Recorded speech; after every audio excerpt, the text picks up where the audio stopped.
Welcome to part 3 of my Security Plus 701 practice exam series. In this video, I answered 20 realistic Security Plus practice exam questions in real time. Now, these questions are not from the actual exam. They are questions that are formatted in a very similar way to what you should expect on the actual exam.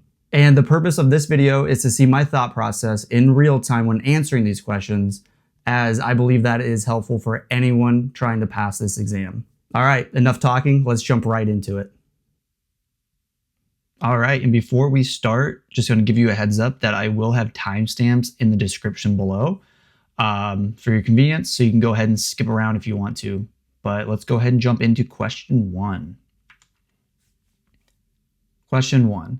A company's e-commerce website application is experiencing a surge in online transactions. To protect against cyber attacks, which security solution should be implemented to inspect web traffic and block malicious requests? A. UTM, B. Next Generation Firewall, C. Web Application Firewall, or D. Layer 7 Firewall. Okay, so let's take a look here. The key to this one is where in the scenario it says website application, so web app, and that right there gives me the answer. The best answer is going to be C. Web Application Firewall. Now, this is a firewall that is specifically made for web applications running on port 80 or 443, which is HTTP or HTTPS.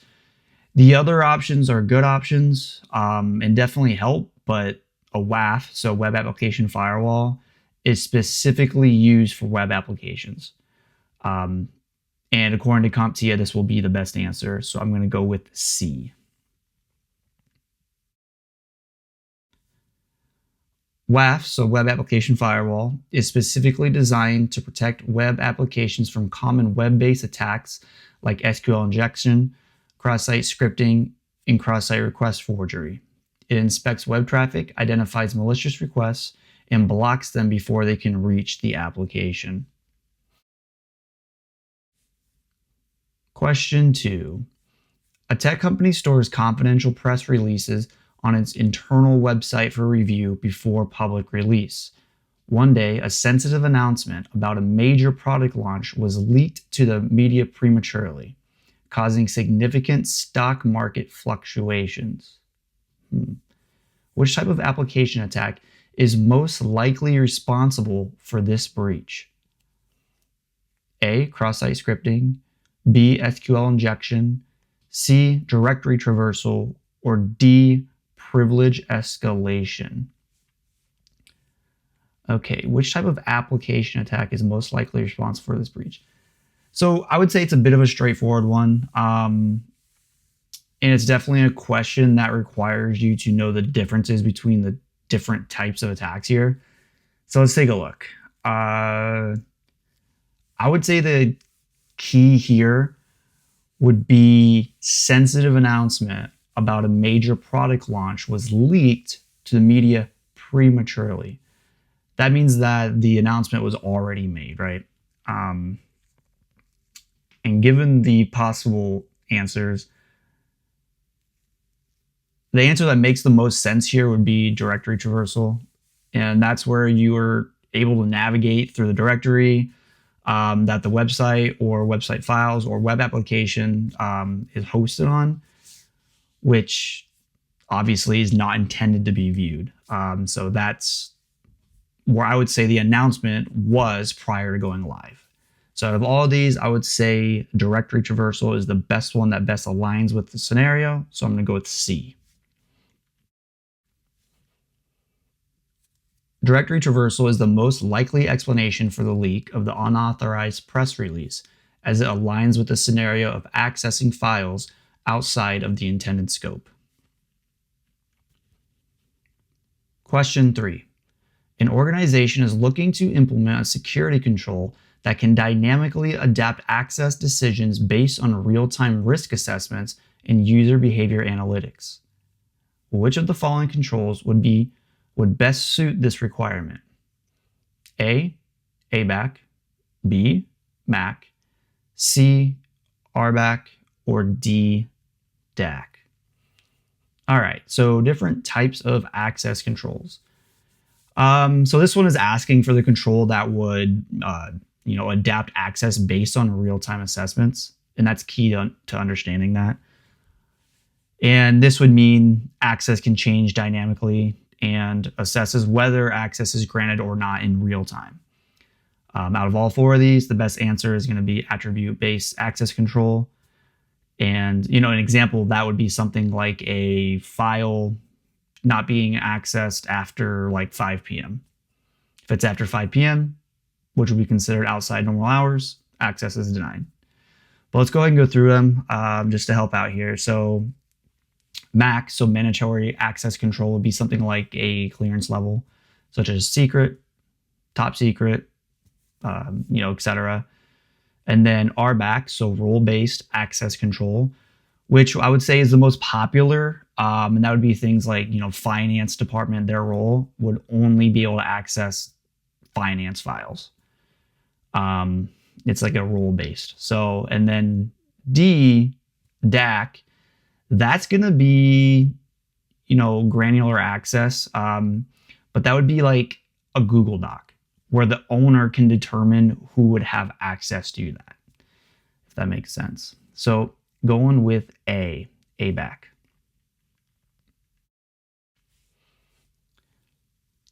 ABAC evaluates attributes of users, objects, and the environment to make access decisions. This flexibility allows for dynamic, context-aware access control that can adapt to changing risk levels and user behavior. Question 4. A company is developing a new web application and wants to ensure that it is resistant to common web-based attacks. Which of the following security measures should be implemented during the development process to mitigate the risk of injected attacks? A. Input validation. B. Code signing. C.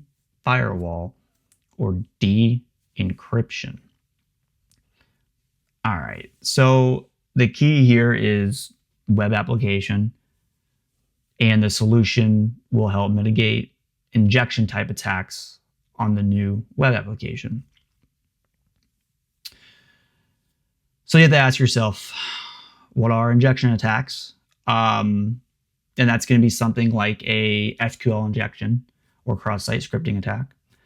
And in order for those to be successful, the attacker needs to, let's say, input something, like malicious data or scripts or commands, things like that.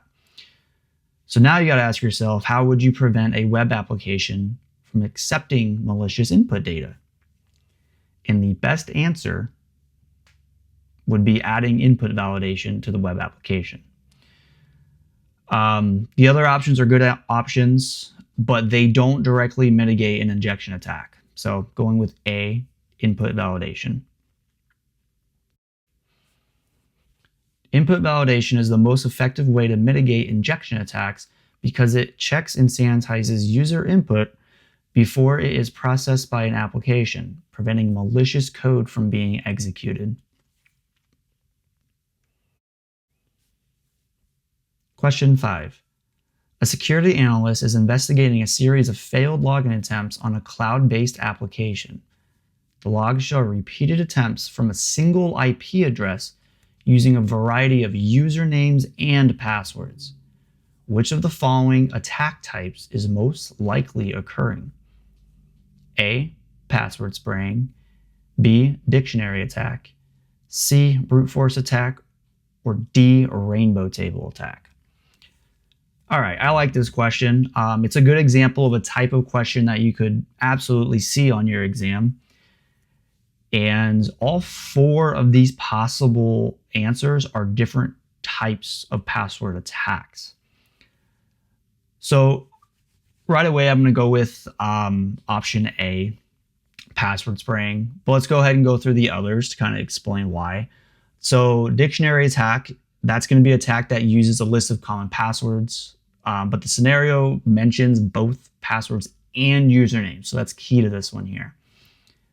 And brute force, that's going to be an attack that would use like all combinations of characters to guess the password.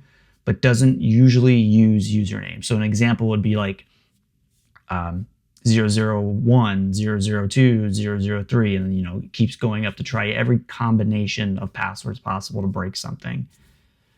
And then rainbow table attack, now that's going to use like a table of password hashes, and it's usually done offline. But right away ruling that one off because this also mentions usernames, and that's very uncommon. So password spraying is going to be the best option, and that's going to be where passwords, usually common passwords, are combined with common usernames to see if there's a match. So going with A. Password spraying is a technique where an attacker tries a common password against many different user accounts. This matches the observed behavior of repeated attempts from a single IP address using various usernames. Question 6. A security analyst is investigating a series of seemingly unrelated security incidents across different departments within the organization. The incidents include unauthorized access to financial records, theft of confidential research data, and exfiltration of sensitive customer information. Which of the following is most likely responsible for these coordinated attacks? A. ScriptKitty, B. Hacktivist, C. Insider Threat, or D. APT, which is Advanced Persistent Threat.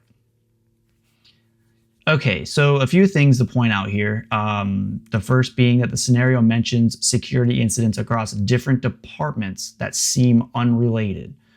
And with the different attacks in the scenario, it's safe to say it was for financial gain based on what was compromised, which is important to understand when answering this question correctly, in my opinion.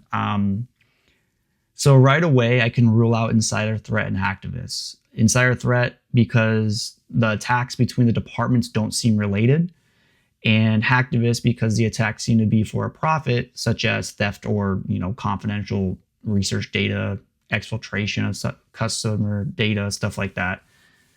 And then that leaves us with ScriptKitty and APT, and definitely ruling out ScriptKitty, as all of these attacks are very advanced. So going with D, Advanced Persistent Threat.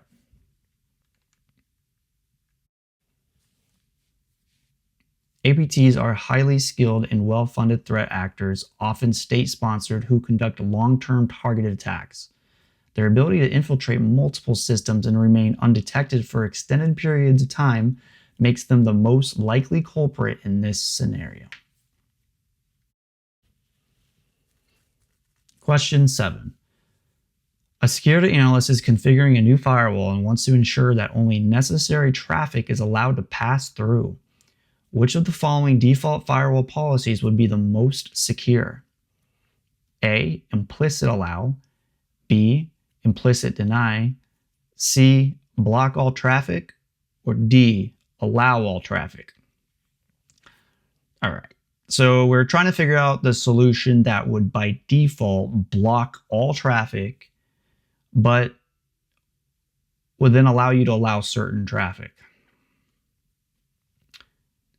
The best option would be B, implicit deny, and that would make it so by default all traffic is blocked, but allow for a system or a network administrator, right, to allow certain traffic to flow through.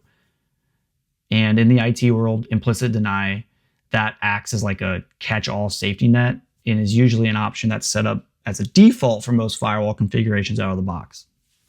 But going with B, implicit deny. An implicit deny policy is the most secure default policy for a firewall.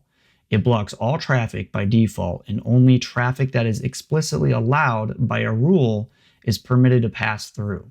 This ensures that only necessary traffic is allowed, reducing the risk of unauthorized access or attacks. Question 8. A security analyst is reviewing a company's security architecture and wants to implement a solution that will help detect and prevent unauthorized access to sensitive data. Which of the following would be the most effective solution? A, DLP, B, IDS, C, WAF, D, VPN. Okay, detect and prevent unauthorized access to sensitive data. So, sensitive data, I would say, is the key here, but also detect and prevent. Prevent is also a key here. Out of all the solutions here, I would say only one of them would do both of those things when it comes to data, and that would be DLP, which is data loss prevention. IDS, so intrusion detection system, would not prevent unauthorized access to data. That would be an IPS. And then WAF, web application firewall, that's mostly going to protect web applications from malicious attack and traffic, but does not usually prevent unauthorized access to sensitive data. And then VPN, virtual private network, that's going to secure communication in transit, but doesn't directly control access or detect unauthorized access to sensitive data. So going with A on this one. DLP is specifically designed to detect and prevent unauthorized access, use, or transmission of sensitive data. It can monitor data in use, in motion, and at rest, making it the most effective solution for protecting sensitive data. Question 9. A security analyst is configuring a system to require users to authenticate with a password in a one-time code generated by a mobile app. Which of the following authentication factors are being used? A, something you know and something you have. B, something you have and something you are. C, something you know and somewhere you are. Or D, something you are and somewhere you are. So let's go ahead and reread this. A security analyst is configuring a system to require users to authenticate with a password and a one-time code generated by a mobile app. All right. So a password, that would be something you know. You know a password. And then a one-time code, that is something that you have. You know, you generate or get sent a one-time code, and having it in your possession is something you have. So going with A, something you know and something you have. In this scenario, the password represents something you know, and the one-time code generated by the mobile app represents something you have. Question 10. A security analyst is investigating a series of unauthorized login attempts on a company's network. The logs show that the attacker is attempting to guess many passwords for multiple user accounts. Which of the following account management practices would be most effective in mitigating this type of attack? A, implementing password complexity requirements. B, enabling account lockout after a certain number of failed attempts. C, enforcing regular password changes. Or D, using a centralized authentication system. Okay, let me take a quick look at the question again. Security analyst is investigating a series of unauthorized login attempts on a company's network. The logs show that the attacker is attempting to guess many passwords for multiple user accounts. Which of the following account management practices would be most effective in mitigating this type of attack? Oh, this is kind of I would say this one's kind of a hard one here. So I would say the key here is attempting to guess many passwords here. And I would also say that the solution to this problem would be a way to prevent a lot of password guesses. And the best way to prevent many guesses would be to implement some kind of, account lockout. The only reason why I'm not going with A, while it's a good answer, is because a strong password doesn't prevent the attacker from making repeated attempts. So I'm going to go with B on this one. It makes the most sense to me. I might get this one wrong. It's kind of a tricky question because it says multiple user accounts, but I'm going to go with B. Okay. Enabling account lockout after a certain number of failed attempts is the most effective way to mitigate password guessing attacks.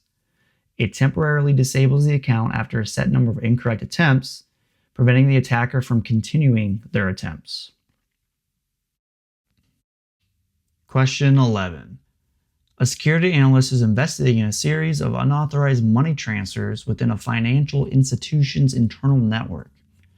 The transactions bypass traditional security controls and appear to originate from compromised employee workstations. Which of the following attack techniques is the most likely cause? A. ARP spoofing, B. DNS cache poisoning, or C. LOTL, which is living off the land, or D. VLAN hopping. Okay, let me take a look one more time. These questions are tricking me. Okay, so I would say it's a bit of a tough one, but a few things I want to point out here. So what's happening? Unauthorized money transfers, that happened within the internal network, and the transactions bypass traditional security controls and appear to originate from employee workstations. So I would say that the answer that makes the most sense to me would be C, LOTL, which is living off the land. And that's going to involve attackers using like legitimate tools and resources that are already present on a victim's system or company's controls to carry out attacks. Compromised workstations, legitimate tools, and bypassing security controls. Those are all like symptoms of living off the land. So I'm going to go with C. I might be wrong on this one, but I'm going to go with C on this. Living off the land is a technique where attackers use legitimate tools and resources already present on a compromised system to carry out their malicious activities. Question 12. A large retail company plans to outsource its payment processing to a third-party vendor. To ensure the vendor's commitment to data security, what should the company require before entering into an agreement? A. Independent assessment. B. Penetration testing. C. Parallel processing. Or D. Mandatory access control. All right, so the question is pretty much asking which of the following is a way to verify the vendor's commitment to data security. And right away, the best answer is going to be A, independent assessment. But we can go ahead and look at the other ones. For B, penetration testing, I mean, it's a valuable component, but it's not sufficient on its own. For C, parallel processing, that's just processing multiple tasks at the same time. But so that one doesn't really make sense. And then for D, mandatory access control, also known as MAC, that is an access control that restricts access to resources based on predefined rules. So going with A, independent assessment. An independent assessment provides a comprehensive evaluation of the vendor's security practices, including their compliance with industry standards like PCI DSS. This can give the retail company confidence that their sensitive payment data will be handled securely. Question 13. A company is considering migrating its sensitive data and applications to a cloud service provider. Which of the following cloud architecture models would offer the greatest degree of control and customization over the security configurations? We have A, SaaS, B, PaaS, C, IaaS, or D, MAAS. All right, so the different as-a-service solutions here. So the question is asking which one of these would allow the most control and customization, essentially, right? And if you know the differences between the different as a services, it's a pretty easy question. The best answer is going to be C, and that is infrastructure as a service. And that's pretty much bare bones, where you're able to configure your apps, operating system, data, the way that you want it or the way you need it to meet your business needs. The other ones have less control and are more vendor dependent than infrastructure as a service. And D, monitoring as a service doesn't fit here at all. So going with C. Infrastructure as a service provides the customer with the most control over security configurations. The customer is responsible for managing the operating systems, applications, and data, allowing them to implement security measures tailored to their specific needs. Question 14. A security analyst is reviewing a company's network logs and notices a large amount of traffic from multiple IP addresses directed at a single port on a server. The traffic is causing the server to become unresponsive.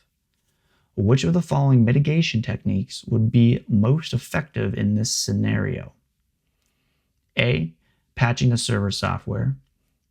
B, implementing an IPS. C, blocking the source IP address at the firewall. Or D, rate limiting traffic to the affected port. All right. So we know that only one port is being affected by this huge increase in traffic. Right away, I'm going to rule out A and rule out C. For A, we don't know if there's even a patch available. If there was, we don't know if the patch would fix this particular problem. And then for C, blocking the source IP addresses at the firewall. It says multiple IP addresses, and now it might not be feasible to block all of these. It could be hundreds of different IPs, and they could change as well if you block them. But also, there's no indication that this is actually malicious. Let me just double check that.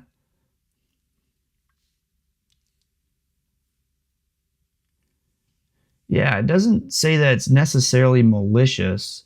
So it could be like a misconfiguration somewhere causing the traffic from legitimate sources. So you don't want to block that if that is the case. But for this reason, I am also ruling out B. And I would say that the best answer is going to be D, rate limiting. And that will limit the amount of traffic that can come through at any given time. So going with D. Rate limiting traffic to the affected port is the most effective mitigation technique in this scenario. It can help to reduce the impact of the attack by limiting the amount of traffic that can reach the server, allowing it to remain responsive to legitimate requests. Question 15. A security analyst is reviewing a company's network infrastructure and wants to implement a solution that will help detect and prevent unauthorized access attempts from external sources. Which of the following would be the most effective solution? A, honeypot, B, honeynet, C, firewall, or D, network segmentation. All right, so key for this one is detect and prevent unauthorized access attempts from external sources. At the end of the day, given the scenario and the question, only one of these options can technically do that, and that would be firewall. It's not the best answer, but that is the best answer given the options here. But let's go ahead and go through each one. Honeypot is a system designed to look like a legitimate target for attackers, and its purpose is to lure attackers into a controlled environment. And then when that happens, you can see that you can study their behaviors, and see what their attack methods were. And then a honeynet is just a bunch of honeypots, essentially. And then network segmentation wouldn't detect unauthorized access attempts from external sources. It just segments it. So I'm going to go with C, firewall. A firewall is a network security device that monitors and controls incoming and outgoing network traffic based on predetermined security rules. It can be configured to block unauthorized access attempts from external sources, making it the most effective solution in this scenario. Question 16. A security analyst is reviewing a company's security policies and notices that there is no guidance on how to handle data stored on employees' personal devices that are used for work purposes. Which of the following policies would be updated to address this issue? We have A, AUP, B, EULA, C, data retention policy, and then D, remote access policy. Okay, so the question is asking what policy out of these four is used to handle how the data is used and stored on devices. That's key. So which policy would directly govern that? I would say that the best option is going to be A, AUP, which is acceptable use policy. So B, EULA, that is like a legal agreement between a software provider and a user. So like if you download a game, a video game, something like that, you're going to sign the EULA and you're going to agree to the terms of that. Data retention policy, that's going to focus on how data should be kept, not how it's handled on personal devices. And then remote access policy deals with secure access to the company network from outside. So not necessarily the use of personal devices for work. Not the best scenario, but out of all four of these, I would say that A, acceptable use policy, would be the best one here. AUP defines the acceptable use of company resources, including personal devices used for work. It would be the most appropriate policy to update to include guidelines on handling data stored on personal devices. Question 17. A security analyst is tasked with choosing a cryptographic solution to protect highly sensitive data at rest efficiently. Which of the following would be the most appropriate choice? A, SHA-256, B, RSA, C, MD5, or D, AES-256. All right, so it's asking which cryptography method would protect data at rest, which means encryption, and that is key. And it also says efficiently, which is another key. So for SHA-256, that's going to be a hashing algorithm. So that's going to more so focus on integrity and not encryption. B, RSA, that can encrypt. It's more used for key exchange in digital signatures, and there is a better answer. MD5, that's going to be insecure, very insecure.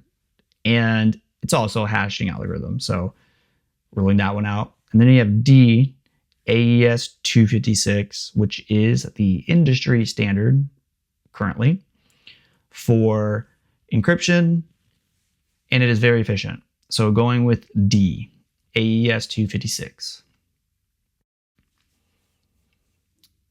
AES-256 is a symmetric encryption algorithm widely recognized as a strong choice for encrypting data at rest due to its security and performance characteristics. Question 18. A healthcare organization experiences a data breach due to inadequate security practices exposing patients' PHI. Which of the following is the most likely consequence the organization will face? A, potential sentencing for the CISO. B, revoking of the organization's business license. C, hefty fines and potential lawsuits. Or D, temporary shutdown of all operations. All right, let's take a look here. And if you're unsure, PHI means personal health information. It's similar to PII, but This one's more healthcare related.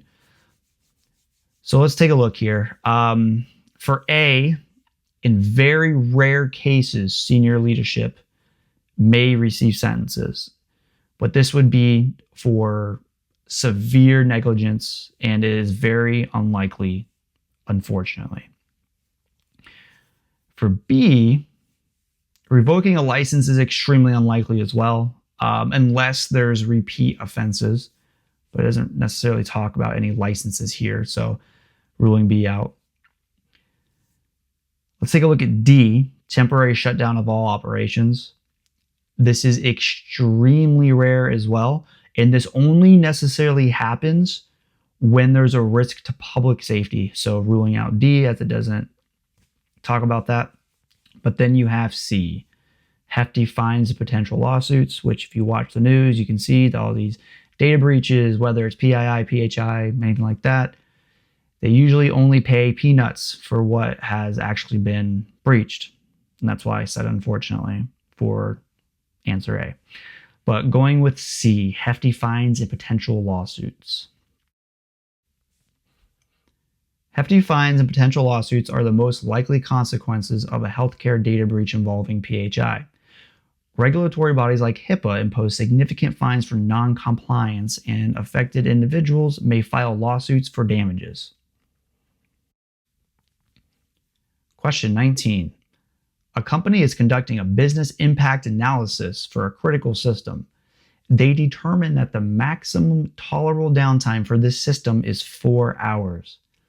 Which of the following metrics best represents this finding? A, RPO, B, MTBF, C, MTTR, or D, RTO? All right, so the question is asking which of these business impact analysis it addresses the maximum tolerable downtime for a system. The options are A, recovery point objective, B, mean time before failure, C, mean time to repair, and then D, recovery time objective. So RPO defines the maximum acceptable amount of data loss in a case of disruption. MTBF measures the average time between system failures. MTTR measures average time it takes to repair like a failed system or a piece of equipment. And then RTO is the maximum amount of time a system can be down before it causes significant harm to the business, which directly addresses the scenario in the question. So going with D, RTO. RTO is the maximum acceptable time a system can be down after a disruption before causing significant business impact. It's exactly what I just said. In this scenario, the 4-hour maximum tolerable downtime directly corresponds to the RTO. Question 20. A security analyst is reviewing firewall logs and observes a large number of inbound connections from a single IP address to various ports on the company's web server. The connections are being made in rapid succession, and many of them are being rejected. Which of the following is the most likely explanation for this activity? We have A, port scanning, B, SQL injection, C, cross-site scripting, or D, DDoS attack. Let me go ahead and just take a look one more time at the question. It's reviewing firewall logs and there's a large number of inbound connections from a single IP address to various ports on the company's web server. Okay, perfect. All right. So something I want to point out here is it mentions that a single IP address to various ports on a web server. Single IP and various ports are key to this scenario here. So let me ask you, out of all the possible answers, which one of these types of attacks or methods here would result in a single IP address to multiple ports? It's not going to be SQL injection or cross-site scripting, and it's not a DDoS attack. DDoS attack would be multiple IP addresses to a single port usually. And the best answer here is going to be port scanning. And this is going to be utilizing, a tool like Nmap to perform reconnaissance on a web server to learn more about it and to see what types of ports are open or closed. So going with A, port scanning. Port scanning is a technique used to identify open ports on a target system.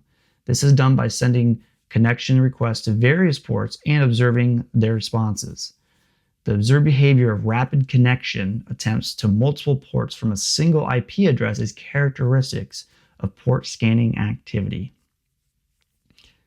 All right, that wraps up part 3 of the Security Plus 701 practice exam series. If you've gotten this far, thank you for watching. And if you don't want to miss part 4, be sure to subscribe. That's coming very soon. But yeah, let me know how your studying journey is going and when you plan on taking your exam. But for now, thanks again and take care.